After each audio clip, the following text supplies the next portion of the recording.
आज की चर्चा में बात सिंधु जल समझौते की, जिस पर भारत के सख्त कदम को लेकर पाकिस्तान का गला सूखने लगा है। बात भारत की उस वाटर स्ट्राइक की जिससे पाकिस्तान बिलबिलाने लगा है, गीदड़ भभकी देनी शुरू कर दी है। पाकिस्तान के पूर्व विदेश मंत्री और पीपीपी यानी पाकिस्तान पीपुल्स पार्टी के अध्यक्ष बिलावल भुट्टो ने सिंधु जल समझौता बहाल नहीं होने पर जंग की गीदड़ भभकी दी है। इस पर भारत ने भी करारा जवाब दिया है। केंद्रीय जल शक्ति मंत्री सीआर पाटिल ने बिलावल को ऑपरेशन सिंदूर की याद दिलाई। जंग की बात करने पर बताया कैसे चंद घंटों में ही भारतीय सेना ने पाकिस्तान को घुटनों पर ला दिया था। साथ ही दो टूक कहा, सिंधु जल समझौता सस्पेंड रहेगा। भारत का पानी पाकिस्तान को नहीं मिलेगा। अगर पाकिस्तान आतंकवादियों को पनाह देना बंद नहीं करता है तो बूंद बूंद के लिए तरसेगा। अब सवाल है कि पाकिस्तान प्यास से मरेगा या आतंकियों को पालना बंद करेगा। आज इसी मुद्दे पर करेंगे चर्चा। कई खास मेहमान हमारे साथ होंगे, लेकिन पहले ये रिपोर्ट देख लेते हैं। इस दरिया से हमारा पानी बहेगा या उनका खून बहेगा। सुन, अगर तू पानी बंद करेगा इंशाअल्लाह हम तेरी सांस बंद करेंगे, इन दरियाओं में फिर खून बहेगा। बिलावल बिलबिलाने लगा, हाफिज पानी पानी चिल्लाने लगा। सिंधु का पानी कम हुआ तो पाकिस्तान का हलक सूखने लगा। आतंक का गढ़ बूंद बूंद के लिए तरसने लगा। प्यासे पाकिस्तान में कोहराम मच गया। पहलगाम हमले के बाद भारत ने सिंधु जल समझौता सस्पेंड कर जम्मू कश्मीर में चिनाब पर बने सियाल और बगलिहार बांध के गेट बंद किए तो पाकिस्तान में हाहाकार मच गया।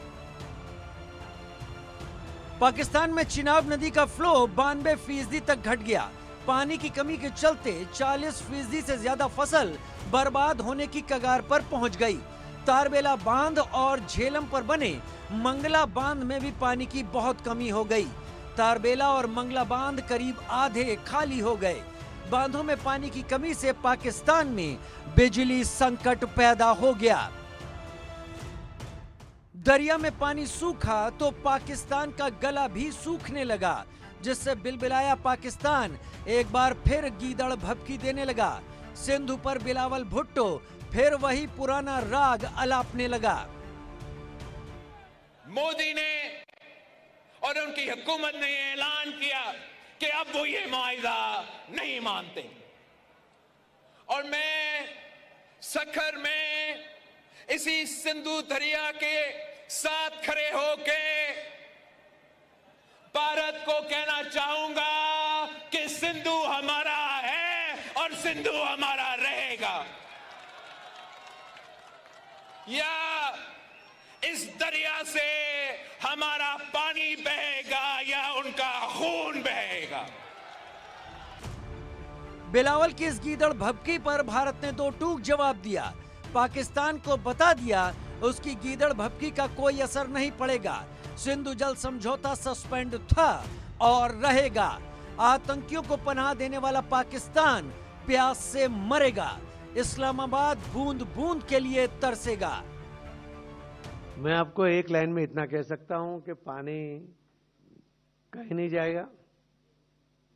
बाकी बिलावल क्या कहते हैं वो उनका प्रश्न है, उनका अपना पॉलिटिक्स वहां करना है। इसके लिए वो कहते रहेंगे। उन्होंने तो धमकियां भी दी थी कि पानी नहीं बहेगा तो खून बहेगा, वो भी आपने सुना होगा। तो ऐसे गिदड़ धमकियों से तो हम डरते भी नहीं है, मगर कुछ बातें समय पर ही अच्छी लगती है। इसके लिए उसका जवाब समय पर ही आपको मिलना वो भी उचित है। भारत ने साफ कर दिया कि पाकिस्तान चाहे जितना बिलबिलाए, चाहे जितना जहर उगले, जंग की गीदड़ भभकी देता रहे, लेकिन सिंधु जल समझौता बहाल नहीं होगा। और भारत की वाटर स्ट्राइक का असर पाकिस्तान में दिखने भी लगा। पाकिस्तान की नदियों में 21% पानी की कमी हो चुकी है। खैबर प्रांत के बांधों में 50% से भी कम पानी बचा है। पाकिस्तान के मंगला और तारबेला हाइड्रो पावर डैम में पानी का स्तर बहुत घट गया, जिससे पाकिस्तान के बिजली उत्पादन में 30 से 50% तक की कमी आ गई। सिंधु जल समझौता सस्पेंड होने से पाकिस्तान में पेयजल का संकट भी पैदा हो गया। और ये संकट और गहरा सकता है, क्योंकि भारत ने दो टूक कहा है, जब तक पाकिस्तान आतंक की नर्सरी को खुद अपने हाथों से उखाड़ कर नहीं फेंकेगा, आतंकियों को पनाह देना बंद नहीं करेगा, आतंकियों को पालना पोसना बंद नहीं करेगा, तब तक सिंधु जल समझौता सस्पेंड रहेगा। पाकिस्तान को हिंदुस्तान का पानी नसीब नहीं होगा। आप जल मंत्रालय के मंत्री के साथ बात कर रहे हो और भारत सरकार का प्रश्न पूछ रहे हो।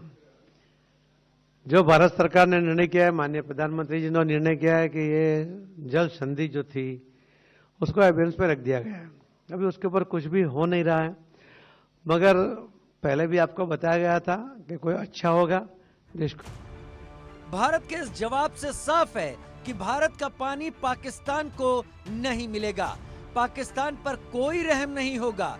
आतंक के गढ़ में अकाल पड़ेगा। पाकिस्तान या तो प्यास से या फिर बाढ़ से मरेगा। Bureau report, India news.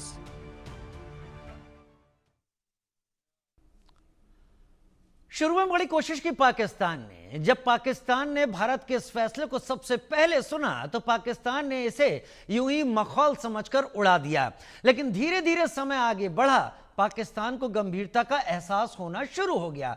हालांकि शुरू में बयानबाजी थी, लेकिन अब जो बयानबाजी हो रही है वो पाकिस्तान के उस नैरेटिव को सबके सामने रखती है, जहां पाकिस्तान पानी रोकने को जंग की शुरुआत मानने की तरफ कदम बढ़ाने जैसा मानता है। क्या पाकिस्तान अब ऐसी हिमाकत कर सकता है?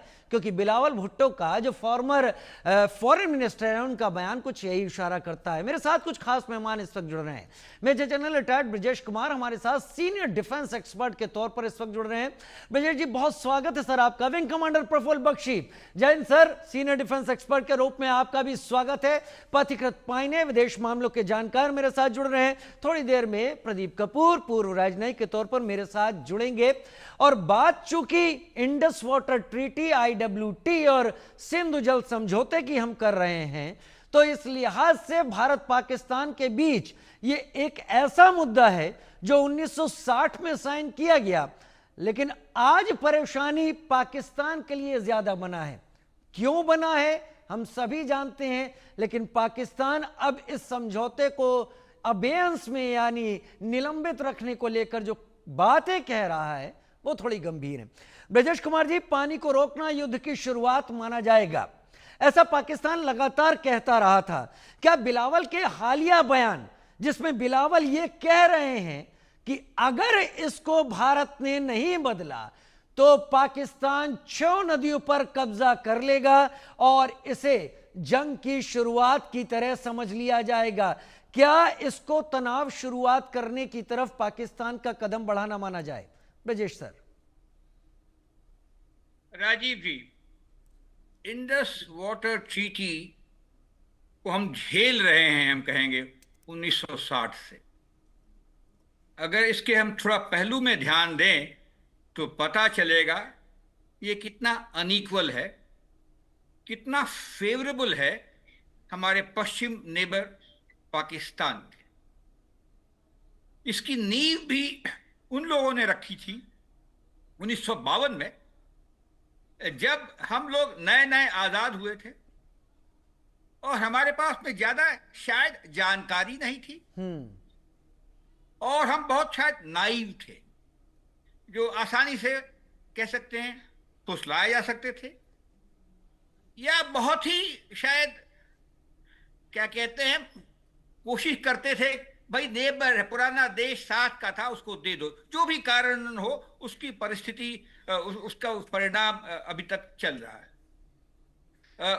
जो आपने विषय पूछा बिलावल भुट्टो की जो चिल्लाने की वजह है वो भी सही है, वो तो पॉलिटिकल एनिमल है, क्योंकि पानी जो है ये जो हिंदुस्तान से पाकिस्तान की तरफ जाता है, being a lower riparian state, उसी से पाकिस्तान इस पानी को डेजर्ट में लेकर के, पंजाब के डेजर्ट में लेकर के वहाँ खुशहाली लाता है, और सिंध चूंकि टेल एंड में पड़ता है तो उसकी परेशानी बढ़ेगी। ना इस बैकग्राउंड के साथ देखते हैं ये है क्या चीज इंडस वाटर। जब 1960 में ये टीटी सामने आए तो ये वर्ल्ड बैंक की मदद से वेस्टर्न पावर्स ने इसको पुश किया था। इसके जो बैकर्स कोई यूएन बॉडी या कोई इंटरनेशनल बॉडी नहीं है।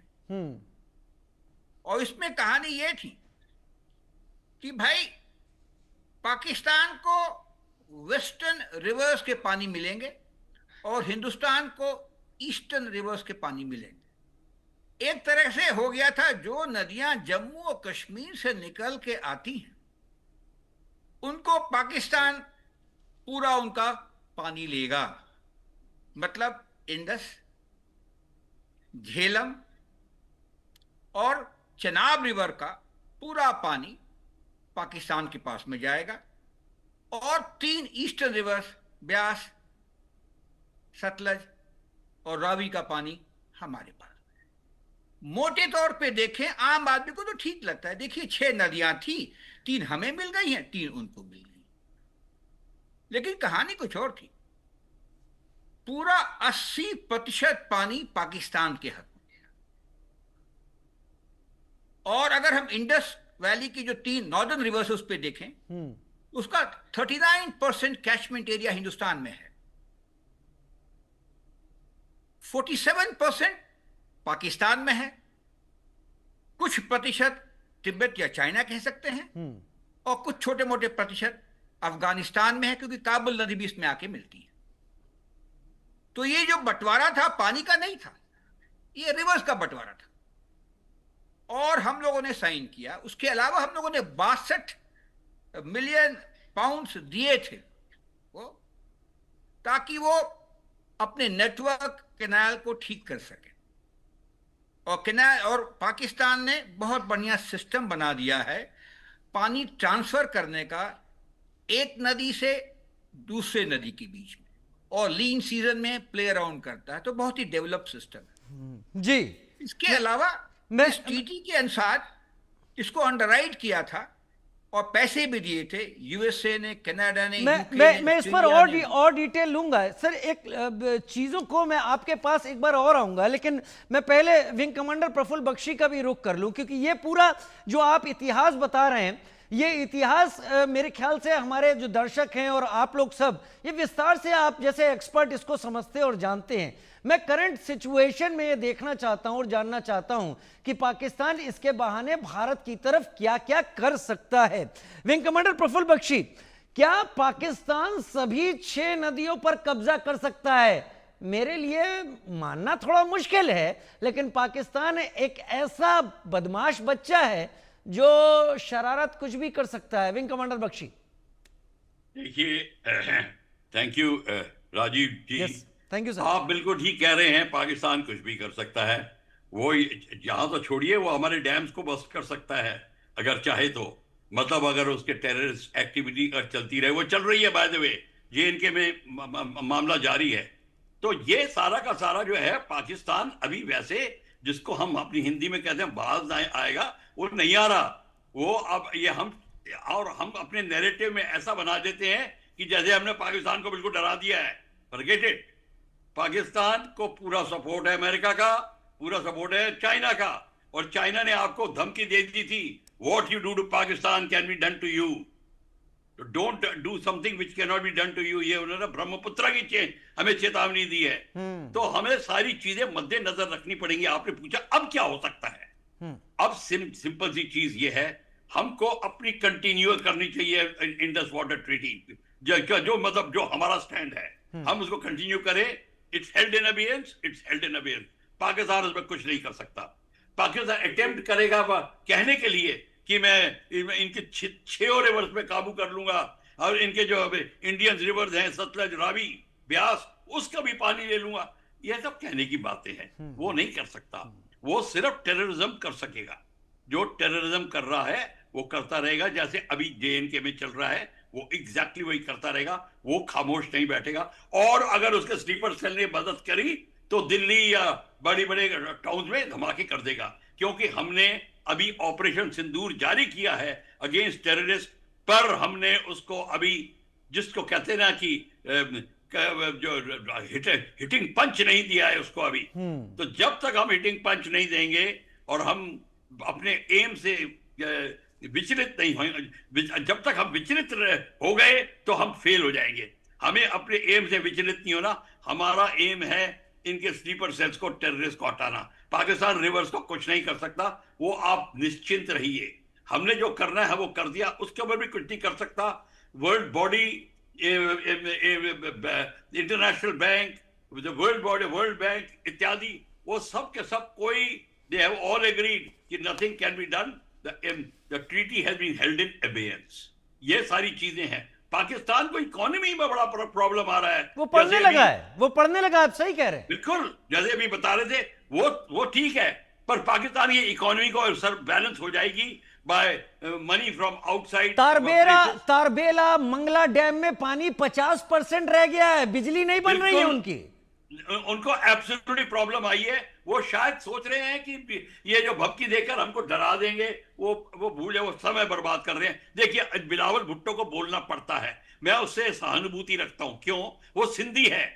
सिंधी पंजाब में नहीं, पाकिस्तान में नहीं चलता, स्पेशली पंजाबी डोमिनेटेड आर्मी के सामने।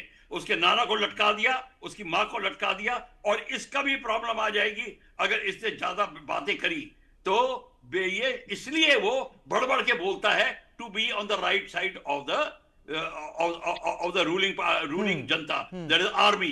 आर्मी ही चला रही है, उनको खुश करने के लिए ये बिलावल बोलता है। हमें बिल्कुल विचलित नहीं होना इस बात पे, पर हमें यह सोचना होगा कि हम कितनी जल्दी जो वाटर है इंडस का कैसे डाइवर्ट करेंगे through Rajasthan, through other places. हमें उस पर ध्यान देना है। वो बाकी तो सब ठीक है, पर वो उसको कोई नहीं। मैं आता हूं और डिटेल्स के पास आप लोगों की तरफ रुख करूंगा। पथिकत पायने भी मेरे साथ जुड़े हुए हैं, लेकिन भारत को वाकई इस पानी को चैनलाइज करने का तरीका एक ढूंढना होगा जो जम्मू कश्मीर में भी आए और उसके बाद पाकिस्तान, ये भारत के पंजाब होते हुए राजस्थान तक जाए और पाकिस्तान क्रॉस होने से पहले भारत में यूटिलाइज हो। लेकिन प्रधानमंत्री नरेंद्र मोदी ने जब सिंधु जल समझौता को स्थगित किया गया था और कृषि मंत्री शिवराज सिंह चौहान ने जो बातें कही थी, आज पाकिस्तान कुछ भी कहे, वो बातें अब भी वहीं पर हैं। सुनते हैं।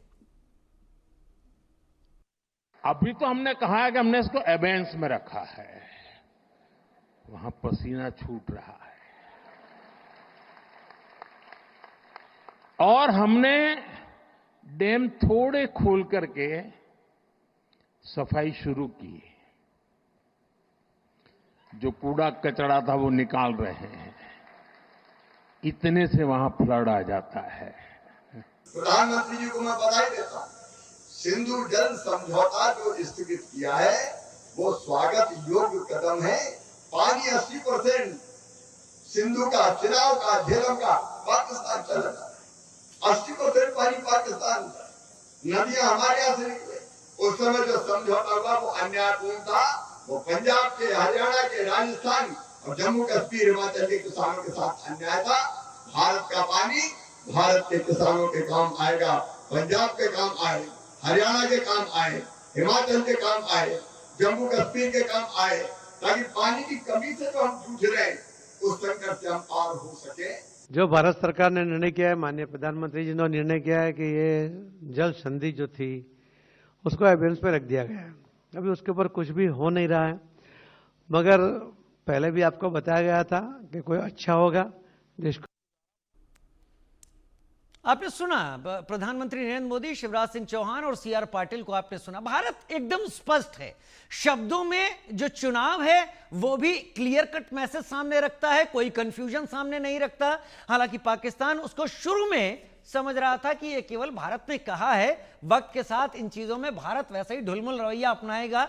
लेकिन अब मौसम गर्मी का है, पानी में कमी आ चुकी है। 92% इंडस वाटर ट्रीटमेंट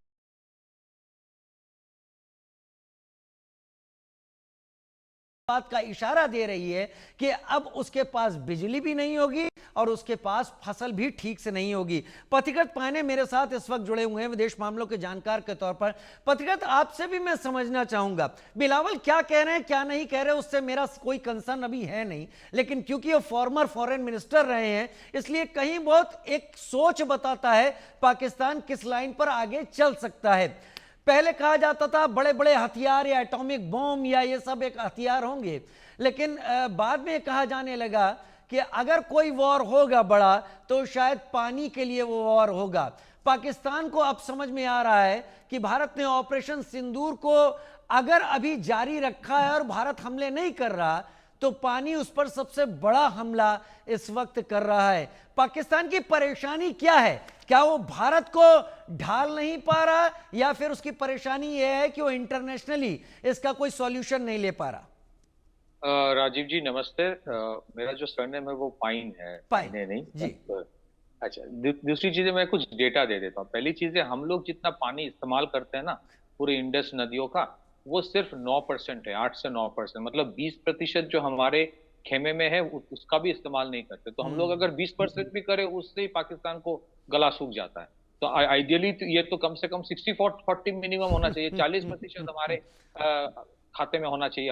आइडियली तो 50% होना चाहिए। दूसरी चीजें देखिए, मोदी जी जब कुछ करते हैं तो वो हवा में नहीं बोलते, उसके लिए उन्होंने काम किया है। काम क्या किया है, मैं कुछ डैम्स की बात कर देता हूँ। दुलहस्ती, बगलीहर, सलाल, किशनगंगा, रातले का जो हाइड्रो इलेक्ट्रिक प्रोजेक्ट है, फिर शाहपुर कुंडी ऊज का मल्टीपर्पज प्रोजेक्ट है, फिर तुलबुल का नेविगेशन प्रोजेक्ट है, पाकल दूल, किरू क्वार, इन सब में 10 साल से काम चल रहा है। 10 साल से काम चल रहा है, आज की बात नहीं है। ये तो 10 साल से इंडिया प्लान करके रखा है कि, और ये सिर्फ ऐसे ही नहीं, 2023 से इंडिया बार बार बोल रहा है कि रिव्यू एंड मॉडिफिकेशन की जरूरत है ये इंडस वाटर ट्रीटी में। तो इसको पाकिस्तान टाल रहा था। दूसरी चीजें, बहुत अहम 2 चीजें मैं बताना चाहता हूं। ये जो इंडस वाटर ट्रीटी है इसके साथ चाइना का कंपैरिजन करना ही नहीं चाहिए, क्योंकि चाइना से जो नदी हमारे तरफ आते हैं उसमें हमारे साथ चाइना का कोई ट्रीटी है ही नहीं, कुछ ट्रीटी ही नहीं है। तो उसको जितना करना था वो कर चुका है, उसके बावजूद हमारे पास ज्यादा पानी आ जाता है। तो ये सोचना कि चाइना क्या कर लेगा, वो मुझे लगता है वो गलत सोच। तीसरी चीज है कि पाकिस्तान अपने देश में वाटर जो प्रिजर्व करना होता है, नहर बनाना होता है, आप डैम्स बना, उस पर काम किया नहीं। तो उनका जो चलता है ना वो फ्लो ऑफ द रिवर में चलता है। उसने अपने वाटर को प्रिजर्व करने का कोई कुछ काम ही नहीं किया। अब इंडिया क्या करने वाला है और पाकिस्तान क्या कर सकता है, मैं आपको बता देता हूं। अगले 10 साल का इंडिया का जो प्लान है, आप जो बात है कि कैसे डाइवर्ट करेंगे, 6 नहर की बात हो रही है। ये 6 नहर है, अखनूर बीकानेर का 590 किलोमीटर का, जम्मू भुज का 1400 किलोमीटर का, अखनूर आगरा का 490 kilometre, Jammu Meerut 420 kilometre, Akhnoor Shri Ganganagar 310 kilometre और जम्मू चूरू का 610 किलोमीटर। ये सारे नहर बनेंगे, काम शुरू हो चुका है। तो हवा में मोदी जी बात नहीं कर रहा था लेकिन बिलावल भुट्टो का जो डायलॉग है वो बी ग्रेड बॉलीवुड मूवी की तरह है, बोल रहा है। रियलिटी अब देखिए, अब मैं एक चीज बता देता हूँ, क्या पाकिस्तान चुप बैठेगा? नहीं बैठेगा। देखिए, हमारा आज अगर $4 ट्रिलियन का जीडीपी है, 10 ट्रिलियन ताकि ना हो अगले 10 साल में, इसके लिए बहुत सारे पश्चिमी देश काम करेगा हमारे खिलाफ। वो हमारे साथ बिजनेस भी करेगा, हमें रोकने की भी कोशिश करेंगे, और रोकने का मोहरा जितने सारे उसमें अहम पाकिस्तान है। तो मैं ये कहना चाहता हूं, ये जितने सारे स्लीपर सेल्स पाकिस्तान के इंडिया में है, इसके ऊपर सरकार ने काम किया है, काफी न्यूट्रलाइज किया है। लेकिन हमारे देश में एक चीज की जरूरत है, उसको कहते हैं क्रिटिकल इंफ्रास्ट्रक्चर प्रोटेक्शन प्लान।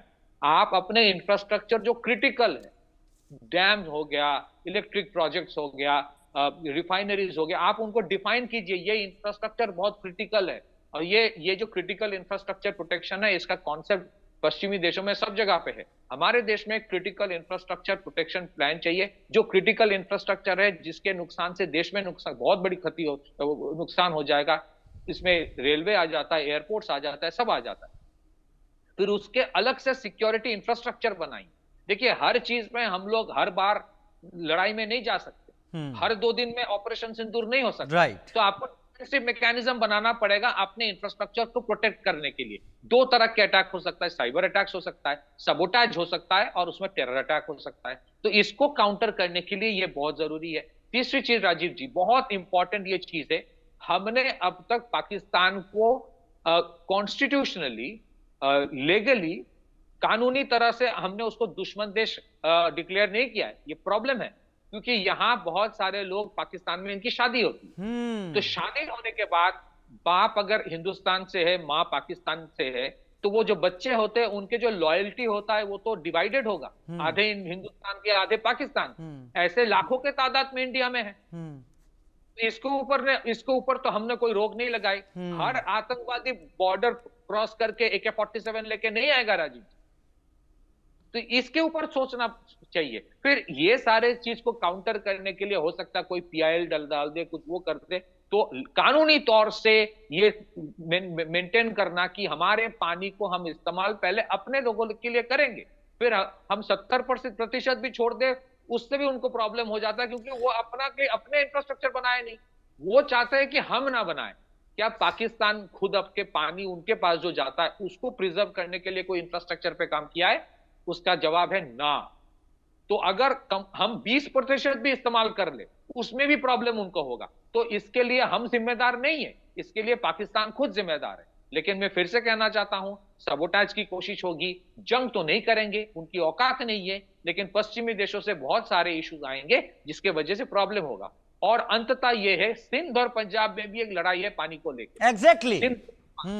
तो इसी वजह से और सिंध से ही बिलावल आते हैं, वहीं पे उनकी पार्टी की सरकार भी है जी। तो इसी वजह से वो वहां पे जाके कुछ बोलता है, पंजाब में जाके कुछ और चूरन बेचता है, क्योंकि उसकी जिंदगी की सवाल है। बात यह है कि पानी जब कम हो जाएगा तो उसके वहां पे फूड सिक्योरिटी का प्रॉब्लम, हाइड्रो इलेक्ट्रिक 20% से ज्यादा बनता है वहां पे पानी, हाइड्रो इलेक्ट्रिक वो नहीं बनेगा, और उनके जो अंदरूनी प्रॉब्लम्स है तो फिर उभर के और ज्यादा आएगा। ये इश्यू है। ठीक है, इसका सोल्यूशन पाकिस्तान को अंदर ढूंढना है। वो पाकिस्तान अंदर उसका सोल्यूशन नहीं ढूंढेगा, हर चीज के लिए इंडिया को ब्लेम करेगा। पथिकृत पाकिस्तान कोशिश यही करता है। मैं वापस चलता हूं, अपने मेहमानों का रुख करता हूं।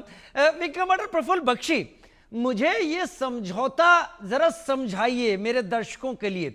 बड़ा अजीब समझौता मुझे लगा। हालांकि खैर पंडित नेहरू और अयूब खान के बीच में समझौता हुआ था और ब्रजेश कुमार जी ने शुरुआत से कह दिया कि हम इसे ढोते चले आ रहे हैं। यह अजीब समझौता रहा, मुझे भी लगा, क्योंकि नदियां जो भारत से पाकिस्तान जा रही हैं, बंटवारा उनका हुआ था। तो ये 6 नदियों का बंटवारा नहीं, 5 का होना चाहिए था, क्योंकि ब्यास तो पाकिस्तान जाती ही नहीं है, वो भारत के अंदर ही सतलुज का हिस्सा बन जाती है। विंग कमांडर प्रफुल्ल बख्शी, ये बिल्कुल ठीक कह रहे हैं आप कि ये बंटवारा जो था ये लॉप साइडेड हुआ है, क्योंकि हमारी जो प्लानिंग थी उस समय वो थी इस तरीके से कि हम मोर और लेस पब्लिक इमेज बनाने की बात करते थे वर्ल्ड में, और इस बात का ध्यान ही नहीं दिया। कोई नॉर्मल पर्सन जो 20% लॉस झेले और 80% प्रॉफिट होने दे अपने एडवर्सरी को, ऑपोजिशन को, ये सिंधु की बात पे कर रहा हूं, ये हो नहीं सकता था until and unless there was a pressure on our planners or the leader of the country at that time, या उसका मेंटल एटीट्यूड में खामी थी या जिस चीज में, कोई इसका रीजन नहीं है कि क्यों किया उन्होंने, और आप कोई बता नहीं सकते। It was because he was under the influence of west and he was being forced. अब उसके अंदर अगर थोड़ी रिसर्च की जाए तो उसका भी पता चल सकता है कि क्या बात थी। पर मैं आपको एक छोटी सी चीज क्लैरिफाई कर दूं, जो कि पीन साहब ने बोल रहे थे। मैं ये कह रहा था, हमारे नैरेटिव में अभी आपने भी बोला था कि ये पानी बंद कर देंगे, मरेंगे और बाढ़ से मरेंगे। देखिए, मैं इस बात को लेके आपको बता रहा था, यही चेतावनी चाइना ने दी थी कि आप बाढ़ की बात मत करिए, because I can do the same to you. मैं ये बात कह रहा था। चाइना कोई कनेक्टेड नहीं है इससे, मैं बिल्कुल मानता हूं, पर क्वेश्चन ये है कि इन अ पॉलिटिकल स्टेटमेंट हम ये चांस नहीं ले सकते कि ऐसी बात कर दें। आपको मैं बता दूं, बाढ़ की बात जब आती है तो डैम से अगर आप बाढ़ छोड़ेंगे तो using natural resources for military gains के तहत जिनेवा कन्वेंशन में प्रॉब्लम आ जाएगी। इसकी मैं बता रहा हूं बात। तो हमें ये बात सोच के कहनी चाहिए। हाँ, ट्रैक्टर बैटल एरिया में आप कैनाल खोल दीजिए और पंजाब में पाकिस्तान के टैंक डूब गए, वो ठीक है, पर अगर उसकी प्रॉब्लम और पब्लिक के लिए हमने किया तो वो प्रॉब्लम है। मैं उस बात की कर रहा था। चलिए सर, मैं समझ गया, लेकिन पाकिस्तान इन सारी चीजों को लेकर भारत पे हमलावर केवल रहता नहीं है, पाकिस्तान और भी इश्यूज को लेकर हमलावर रहता है।